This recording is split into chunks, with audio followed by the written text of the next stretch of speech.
అది కూడా రెండింటి మధ్యన చాలా గ్యాప్ ఉంది అని తను ఒప్పుకున్నాడు. తన పార్టీ స్థాయి 24కి మించి లేదు.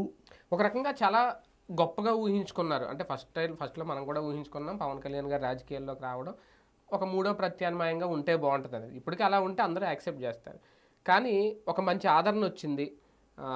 ఎప్పుడైతే కాపు సామాజిక వర్గం బలం కూడా పెరిగింది ఈ కొద్ది కాలంలో, ఈ 2019 తర్వాత వైసీపీ అధికారానికి వచ్చినంత, ఒక్కసారిగా 24 సీట్లు తీసుకోవడం, కేవలం 5 అభ్యర్థులనే ప్రకటించడం, కనీసం తన ఎక్కడి నుంచి పోటీ చేస్తారనేది కూడా ప్రకటించుకోకపోవడం, ఇప్పుడు ఆ మిగిలిన స్థానాలను కూడా కొన్ని చోట్ల టీడీపీ అభ్యర్థులు కేటాయిస్తున్నారని చెప్పి భయంతో జన సైనికులు రోడ్డు ఎక్కడం, ఉన్న పరువు పోగొట్టుకున్నారా? వచ్చిన ఆదరణ కూడా పవన్ కళ్యాణ్ గారు కోల్పోబోతున్నారా?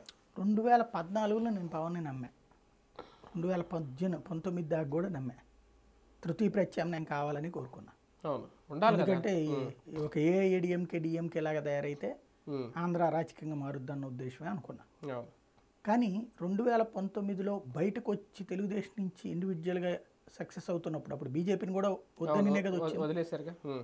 మంచిది బీజేపీతోనే ఉండాలని ఏం లేదు, మంచిది చేస్తున్నాడులే అనుకున్నా, మంచిగా చేస్తున్నాడులే అనుకున్నా.